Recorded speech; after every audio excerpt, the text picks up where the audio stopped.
Hi, it's Christine Daigle. I'm Jena Brown. I'm Kevin Tumlinson. And I'm JD Barker. Welcome to Writers Inc. So before we get going, I ran into a hotel issue. I had to come to New York for this meeting for a Callers game, and I was supposed to leave on a bus first thing Monday morning. It was scheduled for 10 o'clock, and we had this huge storm that hit. So like all of weekend, I was trying to get a hold of somebody to tell me, is this meeting still happening on Monday? Figured it probably wasn't, but like I wasn't sure if I should get on this bus or not. And they finally called me back at 10:15, so 15 minutes after the bus left, and told me, yeah, the meeting's still happening. So I had to scramble and like reschedule everything. But at that point, there was no way to get out of New England. Everything was shut down.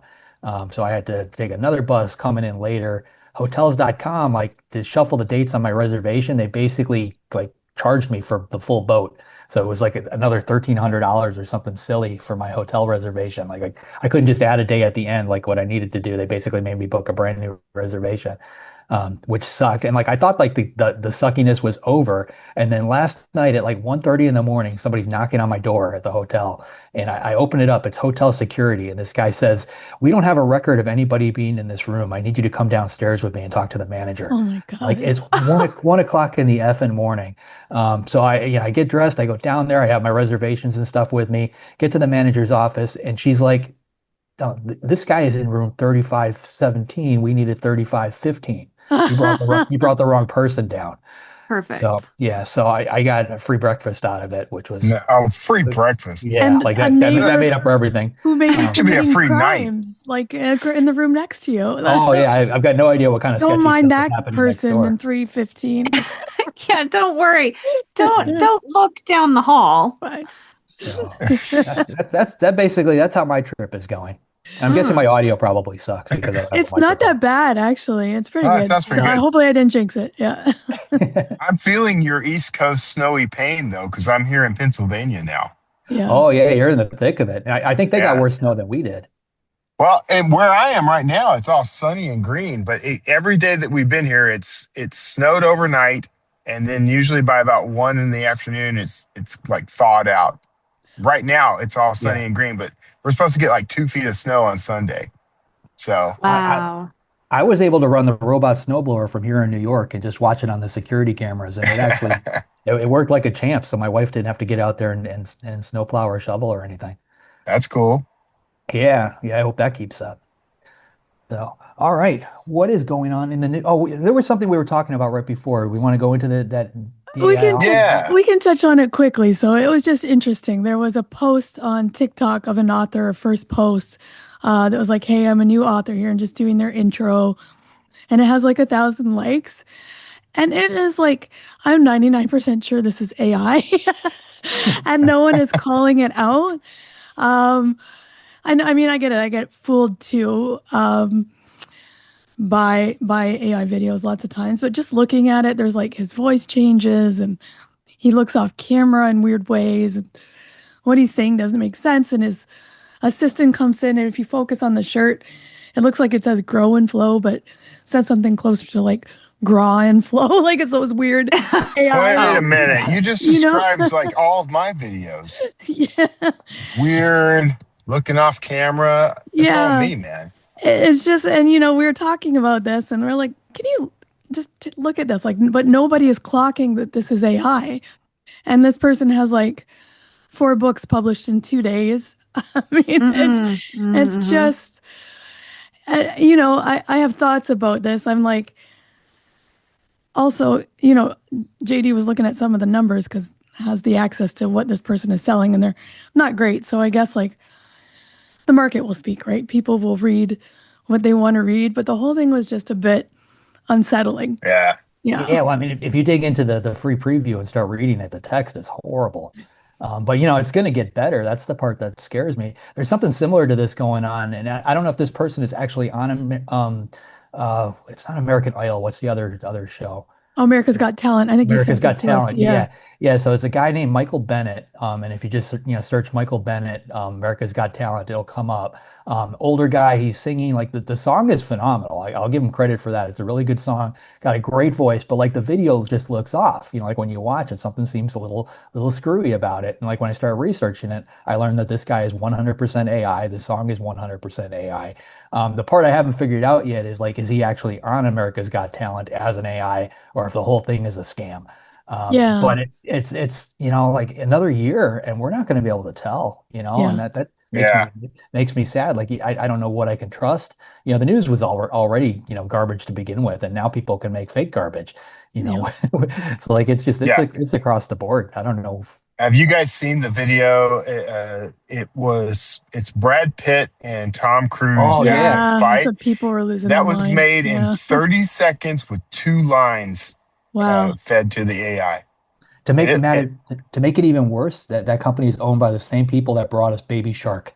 Yeah. yeah, that does make it Well, the worse. thing about It that does. one is it's so short. Like in the one that JD was talking about and the one that I was talking about, as they get longer, it's easier to pick it up because there's Yeah. Yeah, inconsistencies. AI Yeah, can't do very Yeah. good for very long, but I don't know. I still think that there's just something, even the Brad Pitt and the Tom Cruise thing, like there was just like it's impressive for what it is, but it's not like I don't know.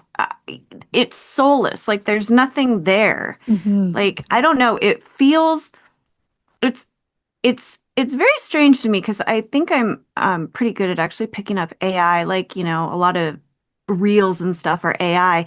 And at first they look kind of good, but like there's just something like uncanny about them. Like it's just not right. And I yeah, don't know how to explain it other than it's just not right. The, Yeah. the way I've been trying to explain that, and I don't know there's probably a technical term for it, but like if you were like in the forest and there was somebody else in the forest, like you would physically know there is somebody else there. Like even if you Hmm. can't see them, like your Hmm. body just somehow feels that they're there. There's some kind of instinctual thing going on that we've suppressed, I think, over generations and generations. But it's there. We can't shut it down. And I think whatever that feeling is, it's not there with AI. So whether it's Yeah. music, whether it's audio, whether it's vocals, whatever, like our brain is able to tell that we're staring at a blank wall, even if it yeah. doesn't look like a blank wall. Yeah, for Yeah. me, it's Mhm. like the emotion is really off. In both of those that we watched, like the author like laughed at weird times for no reason. I'm like, why are you laughing? And the one that you sent me, the judges are just weeping. And the weeping is like so overly dramatic. I'm like, I don't think I've Yeah. even seen someone cry like at, someone's funeral like that. So it's just the emotion they don't get right, I don't think, in the Well, and AI. just even little things like the Yeah. blink rate Yeah. and like just those small, like micro, movements of the face. Like they're just, if you look close enough, they're just not right. The cadence and their word, like it just, if you're like kind of half listening or half watching, it's probably easy to overlook. But if you're paying attention, like I just feel like there's just something missing and you can tell. Yeah. Yeah. Yeah. All right. I'll tell you what's missing: the news. The Yeah. news, I was just going, Kevin, what is in the news? Let's fix that. Ingram to launch catalog and review copy website. Ingram Content Group announced Covered, a new catalog and digital review copy website launching in beta in fall 2026 with select U.S. publishers and opening worldwide to full industry in 2027. The platform is positioned as a competitor to, I'm going to say, Edelweiss, offering publisher catalog creation, digital review copies, reviews, tagging, and buying tools such as markups, comps, order, export, and some point of sale integrations. Ingram frames Covered as an all in one discovery hub designed to give publishers of all sizes direct visibility with booksellers, librarians, and influencers. Yeah. You know what's interesting is because we talked about this, Edelweiss hiked the prices, and there was outcry about that, especially for indies. And Yeah, just before we got on, I saw they're introducing a new tier with lowered prices for some publishers. So, you know, the competition market is going on. Ingram now with Edelweiss. Yeah. Well, there's something else going on too. Like I just, I put a ton of books out there recently with co-authors, and I always put them out on NetGalley through IBPA. And there's been a bunch of turnover for some reason, like in the last month or two on the IBPA side dealing with that. And I'm just in, and like the setup on this latest book was horrible. It took forever to get people to, to actually respond on stuff. Normally, it's a very smooth process. So it makes me wonder if there's something happening across that entire group. And part of this, from the Ingram standpoint, I think is coming from they bought Baker and Taylor, right? Like, didn't they Yeah, acquire them? Yeah. Yeah. So I think this might so. Yeah, this might be part of them folding in some of the stuff that Baker and Taylor did. They didn't yeah, do any review copies through them, but a lot of these other things they did. So well, definitely a lot of consolidation going on. yeah. Next up, Spotify launches audiobook charts. Spotify has launched weekly audiobooks charts in the US and UK, showing the most listened to titles overall and by genre, including romance, mystery, thriller, sci-fi, fantasy, self-help, and memoir. The charts are free and visible to all users inside the Spotify app via the audiobook hub. The current US number one is Wuthering Heights, likely fueled by renewed interest from its recent film adaptation. I'm sure Ah, you were first in line to see that, right, Kevin? Oh my yeah. Yeah, God, that film I'm gonna rush to adaptation see makes Wuthering Heights. Is that the one where everybody's a mouse or an animal or something? Is No, that this is like a super yes. spicy one, isn't it? I thought it was Margaret Rob. uh, No, it is. I was Yeah. oh being sarcastic. Oh, Yeah, but the problem is that they're gonna watch the movie, and if they've never read the book, they buy the book. And let me tell you, they are gonna hate the the book. book because the movie is not a book adaptation. It No, is like more of an inspired by story. Like it is not no, Wuthering it's like Heights. super spicy, right? Like a spicy version of it. Yeah, That's what I but heard. like, Yeah. oh God, I have so neurospicy? much to say about this. Like, Oh, spicy, That spicy. that that is a different topic. We're supposed to be talking about audiobook charts on Spotify. I think it's a yeah, good thing. Next story. good thing. All right, next Yeah, thing. I think I'm gonna weigh in and say thumbs up to audiobook charts. All right, Good for them. authors. Authors and authors' estates sue the Topps company for unpaid royalties. Authors and heirs are suing Topps for allegedly failing to report or pay royalties for 2022 to 2024, totaling an estimated $200,000 plus in unpaid earnings. The books were written under work for hire contracts, and the IP passed through multiple companies over decades, creating a tangled rights and accountability trail. Ironically, the authors signed new contracts in 2016 that waived past claims, including unpaid royalties under earlier agreements, yet now allege Topps breached those new contracts in the same way. The case shows the systemic risks in franchise publishing, especially how work for hire deals and repeated IP transfers can leave writers unpaid with little leverage when corporate ownership changes. As someone who has done a lot of work for hire writing in my life, you always get the money up front and you never count on anything coming on the back end. Just I've never just in I've never case anyone's had wondering. I've never had one with residuals or royalties or anything attached. So I'm Yeah, trying to figure out what this even is. I had I'm Is it? one. I did like a Pulp Fiction thing in my 20s that was supposed to have residuals, but I never saw them. All I got was the upfront money. I mean, the whole point of a work for hire is to get the author in and out and not Right, be tangled up in the project. right. But Is of the Topps the same company that does like, don't they do all Like, don't they do like the baseball collectible cards? Baseball cards? Yeah, cards, yeah, yeah. sports cards, things like So that. some of the Oh, franchises were BattleTech and Shadowrun. Yeah, So there you go. yeah. interesting. Hmm. What's sad is these were all things like those franchise things were always kind of fun to. There were some of them I really wanted to write for when I was in my 20s or whatever. And if I had seen the opportunity, I probably would have gone for it. But I can't understand anybody thinking they're going to get more money out of this deal. That doesn't make yeah, any sense to me. I mean, reading between the lines, I mean, if I take a step back here and just look at it, the real problem is the new contracts.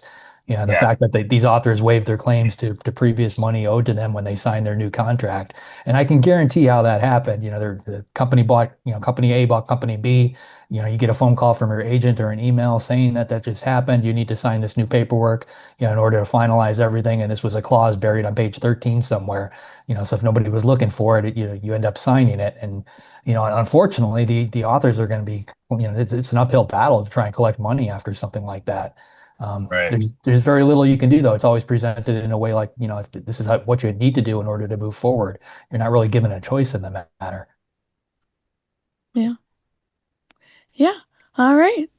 You know that manuscript you've been editing for the past year? One that's almost done, but never quite gets there? Well, right now, it's crying out for help from this episode's sponsor, AutoCrit. Quite possibly the most powerful all-in-one writing platform, AutoCrit puts an entire publishing team in the palm of your hand.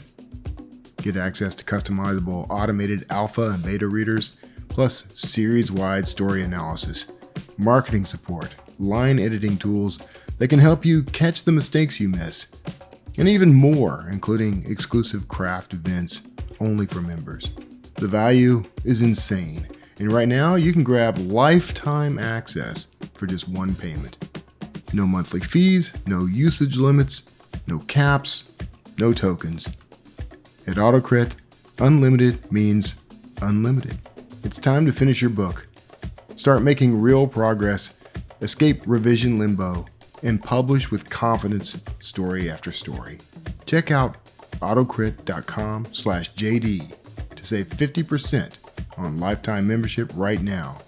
That's autocrit.com/JD. I guess with that, JD, who's up this week? This week we've got Lyla Lane coming on. Lyla is the pen name for Sonia Hartle, author of the romance rom-coms Rent to Be and Heartbreak for Hire, as well as several young adult novels. Her latest book is called The Best Little Motel in Texas, a mystery which releases on March 3rd. Here she is, Lyla Lane. Welcome to the show. Excited to talk to you today. Thank you for having me. Yeah, so we're going to talk about your new book, The Best Little Motel in Texas. But before Yeah. we get to that, a lot of our listeners are writers, so we'd like to start at the beginning. How did you get started writing? I think I've always written, even when I was a kid. I used to write little short stories, and then when I was in high school, I wrote, angsty poetry. And then I moved on to writing short stories in college and submitting those for publication, and just kind of moved from novels from there. Nice. So, when you published your first novel, how did that come about? Like, had you written a lot of novels before that? Did you go the traditional route and get an agent? Yeah. I started out, I queried for probably about 9 years before I signed with my agent. Most of the reason why is because I queried my first book for entirely way too long. I think I queried it for like 5 years before I finally gave it up. And so then I started writing other books, and I worked in the young adult sphere for a while. And I had queried with young adult, and I signed with my agent, and then we went on sub with three different novels that didn't sell, and eventually my debut did sell in 2018. Wow. That so 9 years. How do you keep up hope, I guess, for that long? How do you find agents to query for 5 years? I have so many questions. So I queried like just the first draft of my first book, and it was not very good. It was entirely way too long, and I queried that for a while, and that was back before email queries were a thing, so it was Mm, all through snail mail. So it took like a really long time actually to query, because I'd have to wait for like, the rejections to come back and all of that stuff before I sent out more, and it was kind of expensive to do because you were mailing out mhm. everything at that time. And then I'd revise it some, and I queried again, and then I revised it some and queried again. And I think it's just there's new agents that time. It'd been 5 years, and there's a whole bunch of new people to query, so it's like a whole new Yeah. batch. Yeah. Yeah. Okay.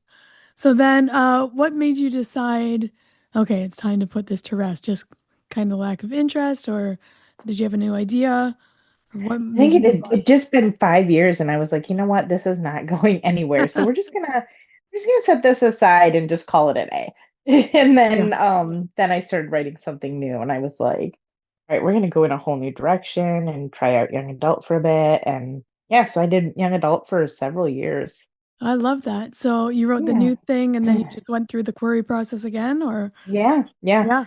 I do the query process again, more rejections, and I queried a different book and more rejections, and I queried a different book and finally signed with my agent. And then Yeah. yeah, it's definitely not an overnight thing. Like It's No. definitely not. Traditional publishing is hard. I mean, as much Yeah. as we hear that it is, it usually isn't. So it's great to hear. Yeah. So then you went on submission, and then was that book, um, that one become your debut, or did you have to go on submission a few times? I went on submission quite a few times. The book that I signed with my agent, we went on sub with that and it didn't sell, so I wrote another book. We went on sub with that and it didn't sell, so I wrote another book. And we went on sub with that and it didn't sell. And then my fourth book with her, I went on sub and it did sell. So Wow. So that's great.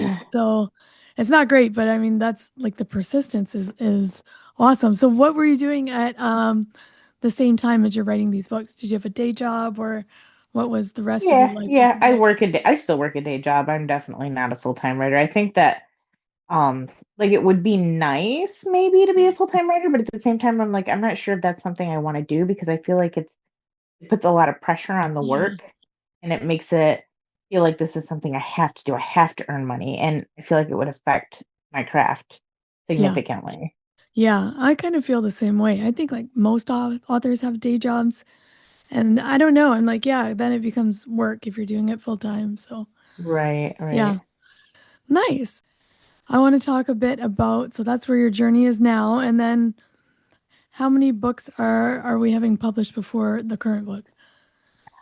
So this is number 12. Wow. But the earlier I have five traditionally published books before that, and then I self-published a six-book series just to try it out and see if that was something I wanted to do and see.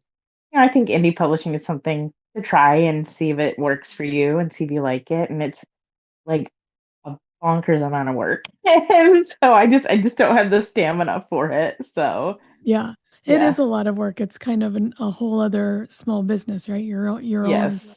publisher and marketer, and you got to find the cover designer and all of that. So you're officially a hybrid publisher, though, right? Yes, yes. Officially hybrid. I mean, I don't know if I'll do indie again. Yeah. Probably not, just because it is so much work. Yeah. I have a lot of respect for indie authors that do it. It's just I just don't have the time for it. Yeah. What did you find the most challenging about doing the indie series? I think it's the amount of output I was doing. Mm-hmm. It was to feel like I was keeping up. And I know that there are people that can publish less in the indie sphere and be fine.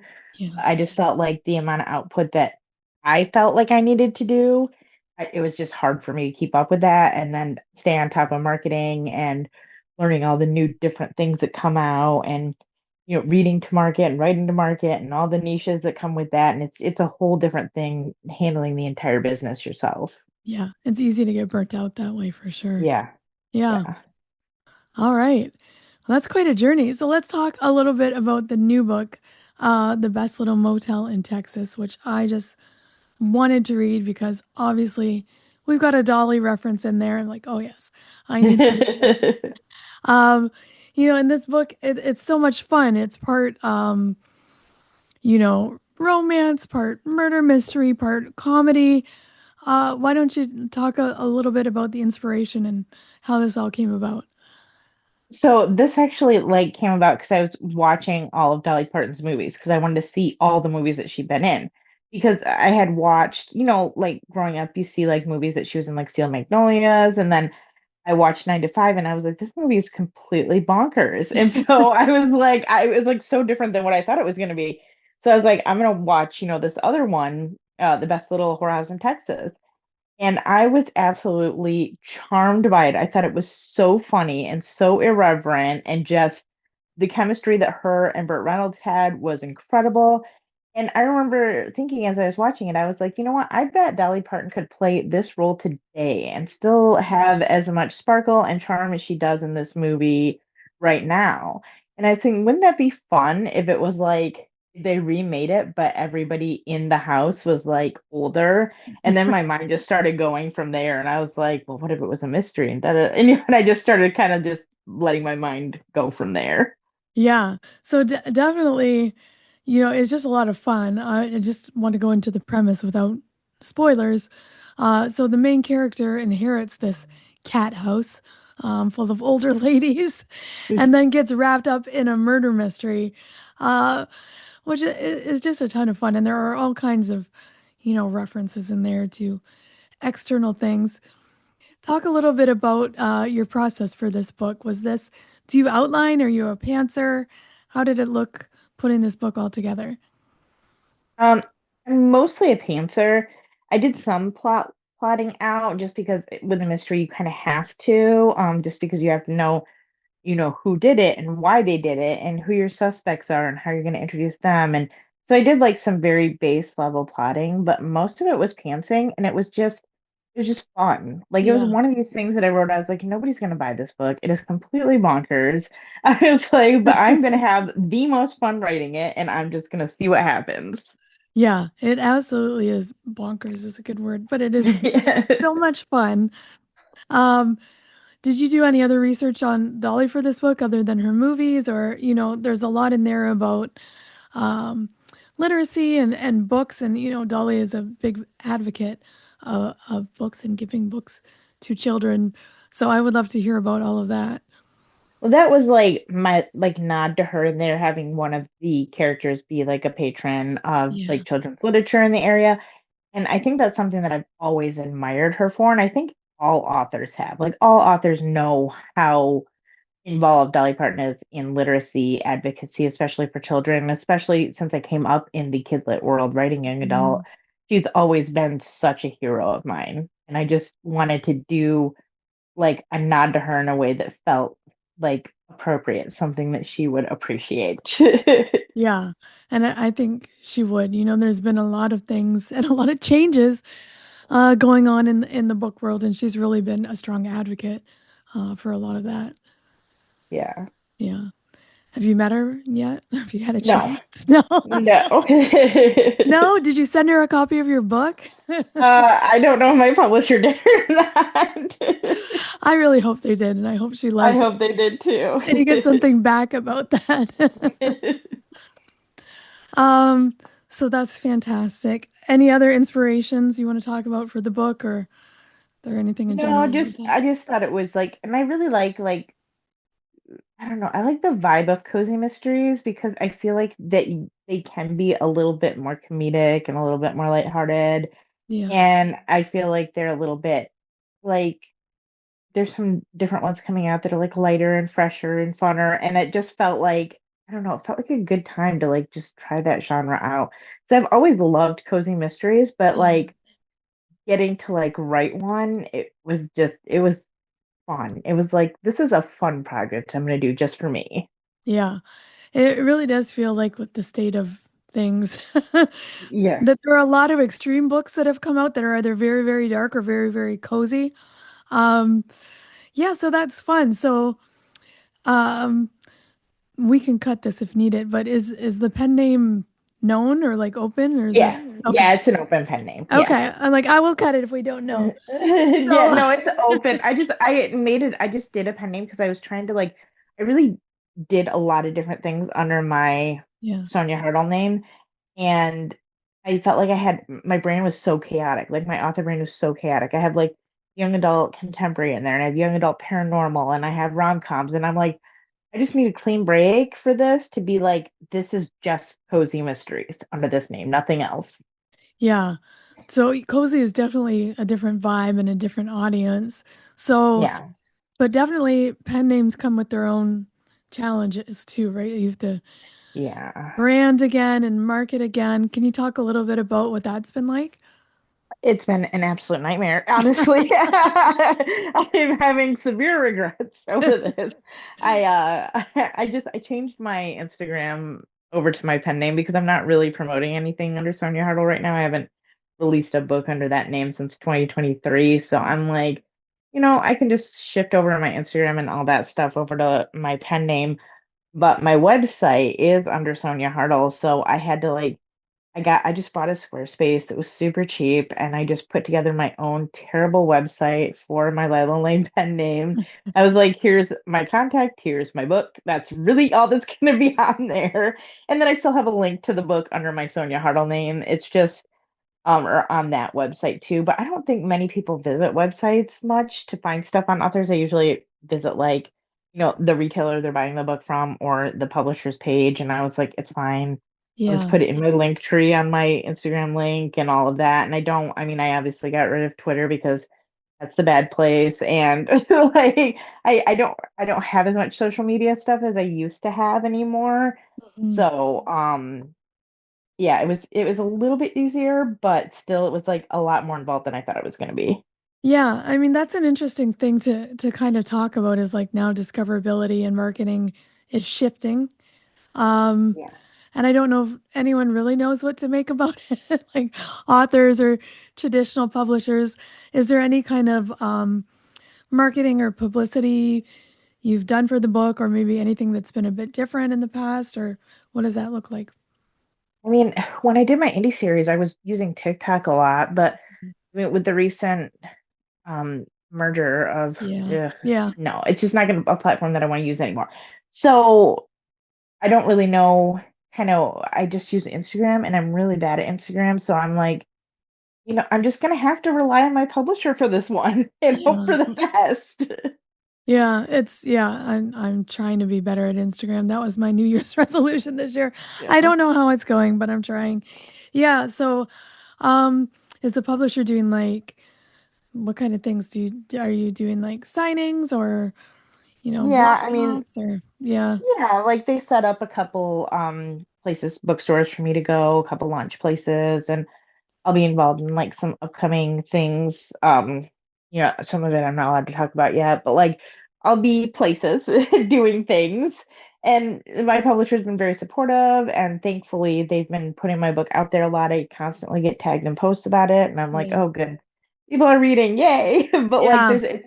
it feels so out of control and out of my hands, and plus, it's so hard to market a book during fascism. It's just hard. Like the world is burning outside, and I'm over here just Like trying to market a book. buy my book. Yes.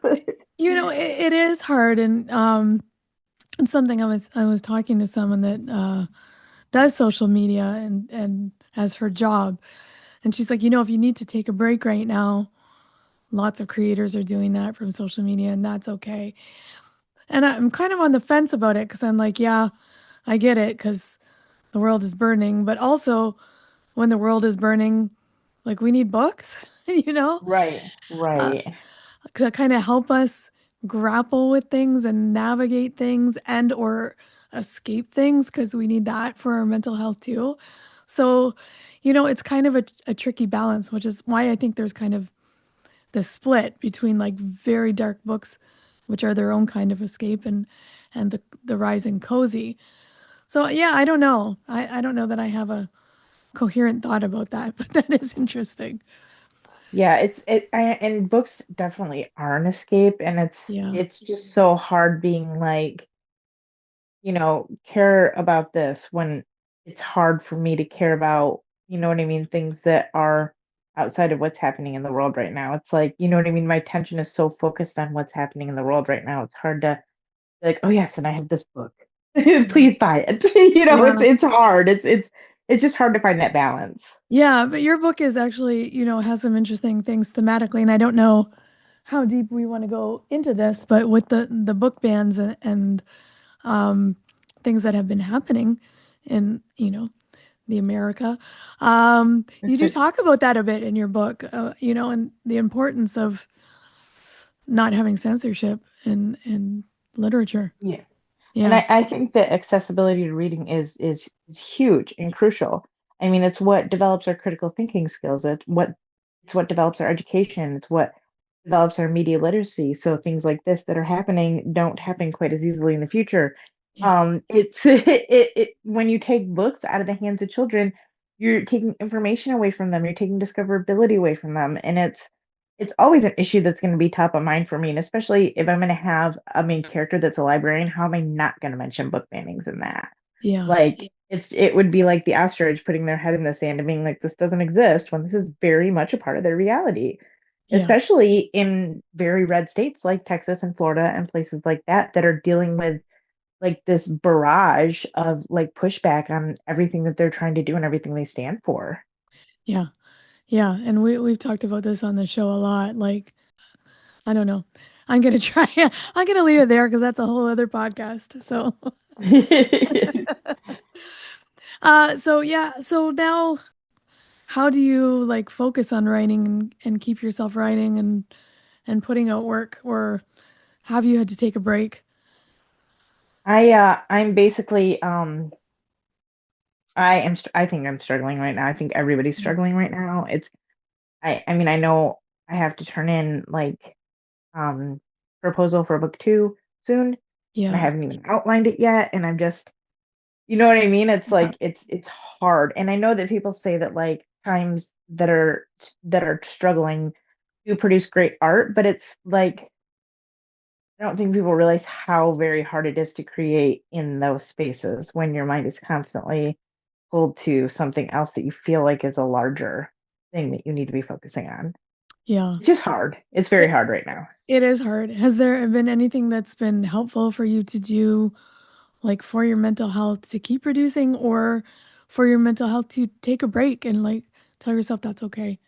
Yeah, I think I'm just taking a break right now. I mean, I'm going to get back to it Yeah. soon, within the next week or two. I really need to, but um I'm also not pushing myself in a way that, you know what I mean, that is detrimental to me. I'm going through like it's been a hard year just in general, not just, you know, Yeah. with the world and everything, but my dad passed away Oh, last month, so I'm like dealing with that too. So it's like I have a lot going on where it's hard to like focus and singularly on writing the next thing. So yeah, it's just tough all around. yeah. I mean, yeah, when you're having personal things and you know, we don't talk about this a lot, but I mean, creators go through personal stuff and they go through burnout.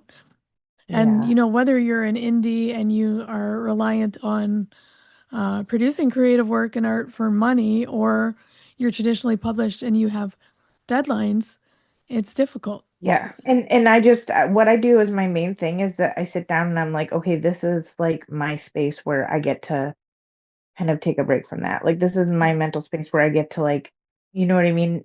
Like I can shut off for a while and get back into my fictional world. And like that's what I have to keep reminding myself when I sit down to write and be like, this is what I do. You Yeah, know, this is like this is my job, and this is something that gives me, you know, it fulfills me, and yeah, it makes me happy, and it's, you know, there's a lot to creativity that you can like, you know what I mean, that you can do, and things that you can say, you know, through your work that matters. And, you know, I yeah, need to keep like remembering that when it comes time to like sitting down and writing and all of that. yeah. And I guess as writers too, like we're writers because we write. It's kind of a compulsion. So even when Right. there's stuff going on, sometimes it helps. Um, so this book, now traditional publishing moves at uh, a different pace. So you probably wrote it a few years ago, I would imagine. Yeah, yeah, I wrote it in 2024 is when I Yeah. actually wrote it. Yeah, the summer of 2024 is when I wrote it. I Yeah. actually went on a trip with some of my writing friends. We went on a writing retreat in Canada, and I was talking about my idea for this book, and I was like, I'm not really sure if I want to spend time writing a book that I don't think publishing will buy, because Mhm. it's so bonkers. Like Yeah. I said, it's like it's fun and it's different, and but it was absolutely a ridiculous idea, and I wanted it to be fun. I wanted it to be ridiculous. I wanted it to be a fun escape. And I was like, I don't know if I want to spend time on a book that I don't know they'll sell. And everybody's like, no, no, you have to write this. This sounds so awesome. This sounds so fun. And I was like, okay, you know what? I'm just gonna go for it. I'm just gonna do it because I mean, if I think about just trying to sell, like if I'm just writing to try to sell, I feel like I'm not writing anything genuine. Yeah. Yeah. I think you always have to write where your heart is at.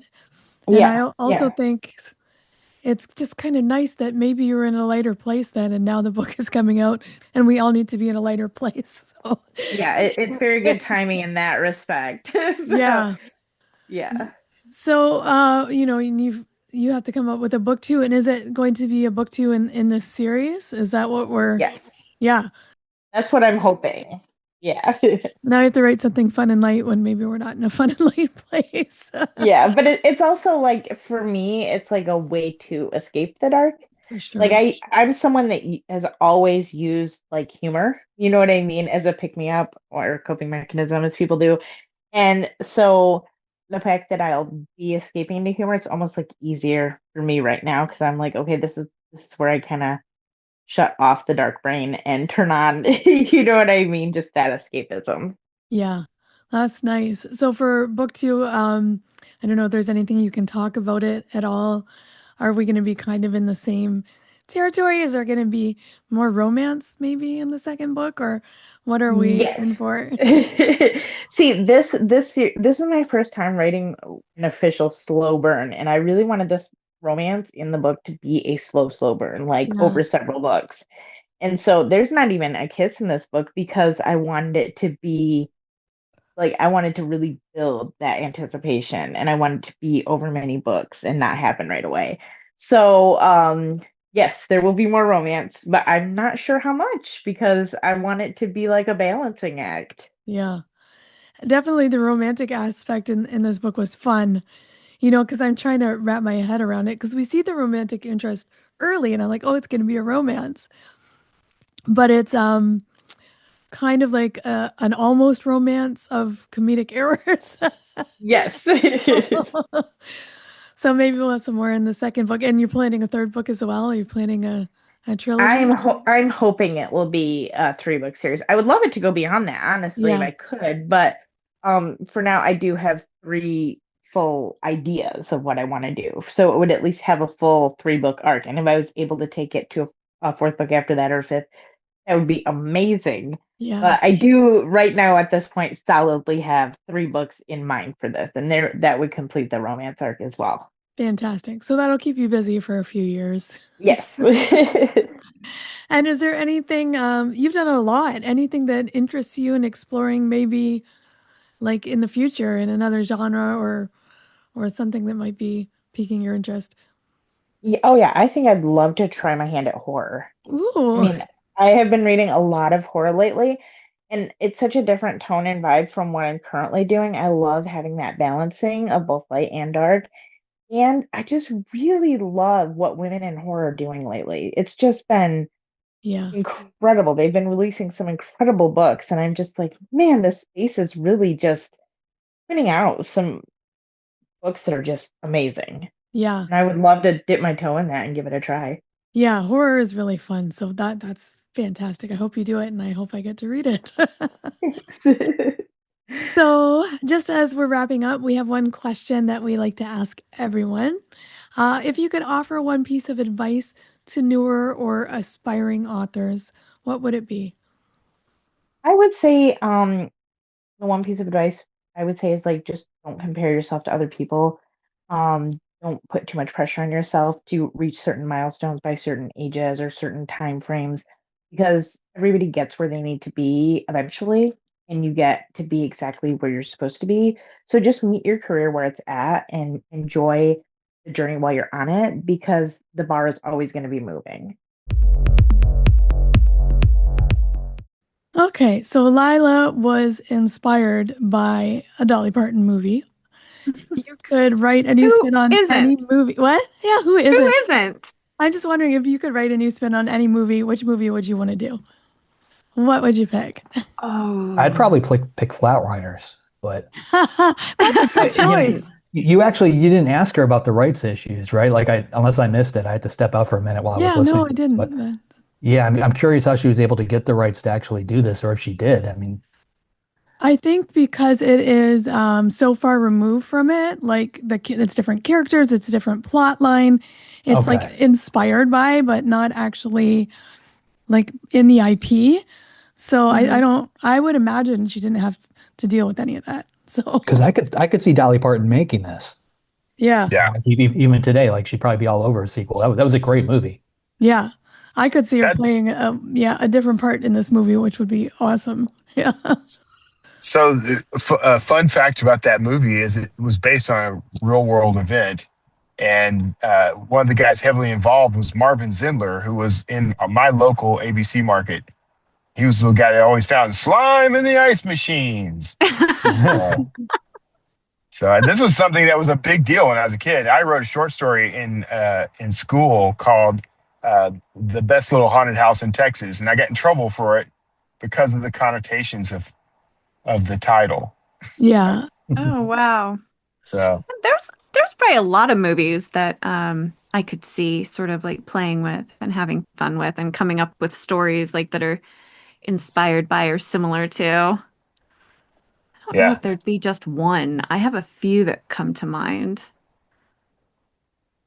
I would just be Oh, scared. I mean, because it's basically it's fan fiction on some level. But then then you've Yeah. got the legal side that you could run into it if it actually blows up. Yeah. Occasionally it works out. I mean, what was it? Something was based on the oh Christ, now the name is escaping me. Twilight. Are you talking about The Twilight, vamp 50 Twilight, yeah, Shades. yeah, Twilight, They're 50 all Shades. fan Fifty That old Shades of fiction. one. Grey? Yeah, Yeah. Yeah, so and then someone else did a knock up a parody of or a fan fiction of 50 Shades of Grey Yeah. that became something else. I can't remember what that was. did they put the vampires back in? Mhm. No, they yeah, I don't know. I've never read any of it. I just know the lore. That's all I know. So, I and not think very well. oh no, that was well, there was that one book, what was it, Alchemized that just came out that was everywhere, and Yeah. that was basically like what is it, Dramini fan fiction, What? Yeah. basically.